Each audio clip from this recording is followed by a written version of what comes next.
Hi there, kids. How's it going? It's McCoy again. I'm here talking to you about stuff and things and what have you. I'm currently embroiled in a few things. One of which is I've sort of started in to a project of designing a game.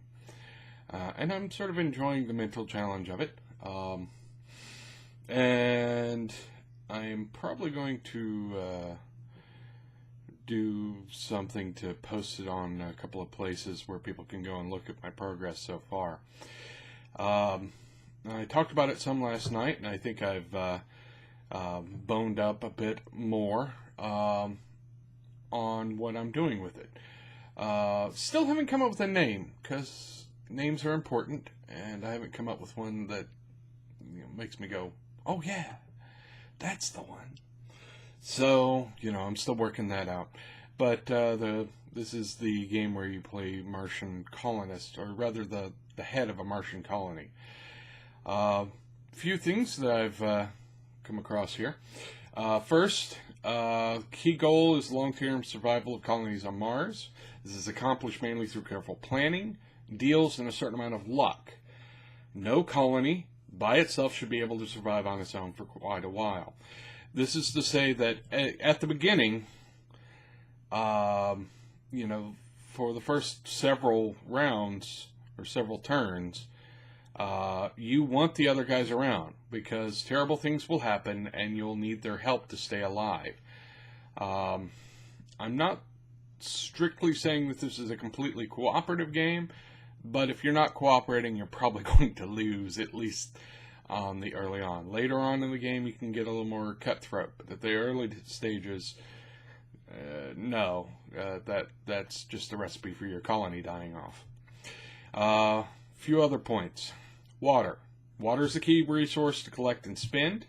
You start with a set amount. You acquire it through mining and trade. You spend it on colonists.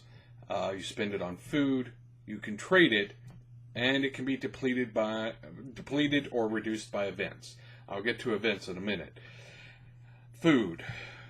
Food is made with water usage. I'm contemplating getting rid of food and just calling it water because it's a little more streamlined, but I thought maybe an extra fiddly bit there might be good. Anyways, made through water usage, spent on colonists, can be traded, and it can be depleted or reduced by events. Again, I'll get to the events in a moment. Colonists. Now, colonists are acquired from sponsors. I'll get to those in a sec. Each colony starts with the same amount, because everybody should be on the sort of fairly even start anyway. They are the key unit of action and success. If you lose all your colonists, you're out. So there's that. You need to keep that in mind. They provide industry points to make facilities or trade goods. Facilities will help protect them out with your colonists, among other things. I'll get to that in a sec. They require water and food, obviously. I've already mentioned that. Again, I may remove the food, but I thought the extra fiddly bit was maybe a good idea, so we'll see. Attrition. Attrition is the rate at which you lose colonists per turn. Now, at the base, you lose a colonist per turn. And the colonist is an abstraction, so it could be, one unit. It could be a family of colonists or what have you, but it's an abstraction. You lose one every turn, period, unless you do something to correct that. This represents the hazardous environment. A lot more radiation exposure on Mars. It is a place where if you screw up, you're a dead person. It is the most hazardous environment we will ever send human beings, or at least for the foreseeable future. Even the moon, at least we could get people there in a few weeks. Mars, it's months.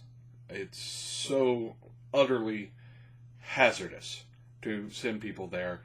and the attrition rate reflects that. They could be killed by radiation or what have you. The rate of attrition can be increased by events. Again, I'll get to the events in a second. They can be decreased by making some of the facilities. Some of the facilities can reduce the attrition, even down below 1. You can reduce the attrition to 0 if you have the right facilities up. The rate of decrease, the rate of increase is increased if you don't have enough food and water. If you don't have enough food and water, your colonists die faster. So there's the consequence of not getting enough. Facilities. Facilities can be purchased from sponsors on Earth and with trade goods, and it can be made by colonists. So sponsors, I'll get to them in a bit, but you would trade with them to get some facilities. And that's pretty helpful. Now, they sponsored the colony in the first place to get trade goods, so you got to spend some of your colonists' industry to get those trade goods. But you don't want to spend too much because, well, you also need facilities to keep your people from dying. So you got to sort of balance out how you're spending their industry. The facilities have traits that are described in the write-up for the facility. I'm seeing it as a card setup, not unlike, Magic the Gathering or Star Realms or something like that. The individual facilities have traits written on them. These traits can affect things like your attrition rate, events, and production, among other things. You could have a facility that increases your rate of production, or you could have a facility that decreases the amount of water it takes to keep your people alive because you're better at recycling water. Things like that. Events. An event will happen every turn. Now, events are like, again, foreseeing this is kind of a card draw mechanic. An event will have something described on it that happens. A meteor impact, a solar storm, a war back on Earth, any number of things, earthquakes, volcanoes, Marsquakes, volcanoes, anything like that, anything that's sort of disastrous and unpleasant. Mechanical failure, a facility just, fails, and you have to replace the facility, or something along those lines. And each event will have the description on there. Events can have effects that last more than one turn. So, you could have an event that increases the rate of attrition across the board due to radiation storm or a meteor swarm or something. They can have effects that last more than one turn. They can affect more than one colony. So some effects will just affect one colony. Some effects will affect everybody. Some effects will affect more than one. Some effects can also affect sponsors. Some effects can eliminate sponsors as a resource. Sponsors. Now, sponsors are the earthbound entities that provide aid to the colonies. They are the ones that supply you with your initial water, food, and colonists. These sponsors want trade goods. So if you want any more aid from them after the initial round, you have to provide them with trade goods. With those trade goods, you can purchase facilities and colonists. So you can replenish your numbers. Now, these sponsors, you can only have one sponsor per colony. So you have to pick which one. I'm currently leaning towards, but I haven't decided, that individual sponsors give you different advantages. For instance, one sponsor might make it provide colonists for cheaper, or one sponsor might make it so that you have a more efficient water recycling facility, so you need less water to process. Something like that. The ultimate goal of the game is to get to the point where everyone can eliminate their sponsors, i.e. they don't need them anymore. At least that's my current lean. Anyway, that's where I'm at on the game. I've been, like I said, I've been plugging away at it and poking it and, hitting it with a stick. So, and I'll post my notes somewhere, and I'll include it in the show notes so people can see what I'm talking about. And, I'm interested to hear what people think of where I'm going so far. The things I need to do beyond sort of rounding that out a little bit more is work out numbers. I need to work out the numbers, i.e. how many colonists do you get? How much water does it take to keep them alive? How much food does it take to keep them alive? How much stuff can they make? And that sort of numbers stuff will take more time to sort of work out what is the right amount, because I want the feel to be a little desperate at the beginning.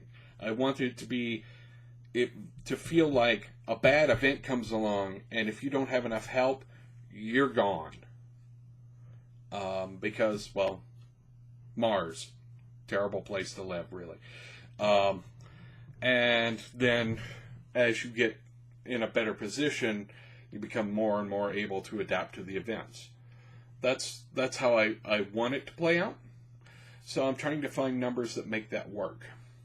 Then after that, I will need to come up with different things like, here are the different sponsors, here are the different events, here are the different facilities, and sort of do write-ups on all of those. And then I will have the sort of the basic framework of a game. That's where I'm at. I do think it would do well to have a map set up, but I haven't figured out how to do that yet. So currently I'm just working on the abstracts. This is where I'm at. Like I said, this is a recent project that I just decided, you know what, I'm going to go ahead and do this. I've been talking about it for a while. Started playing with the ideas and putting it together, and I'm putting it out there for feedback because I want people to talk to me and tell me, yes, no, this is a good idea, this is a bad idea, you're stupid. Anyway, this was also an attempt to experiment with lighting today. As you can tell, the lighting is not great in my room. The reason most of my episodes are dark is because the lighting, the overhead lighting in my room is behind me right now. And so my face is in shadow the whole time. And I can do things about that, but they are unpleasant. And there's not a really great setup right now. I will come up with a better setup, I'm sure, but this is why most of my episodes are in the dark. It's not just because I'm spooky. So there's that. Anyway, like, subscribe, share with people. Tell me what you think, honestly, because I really want to know. And we'll take it from there. See ya. Bye.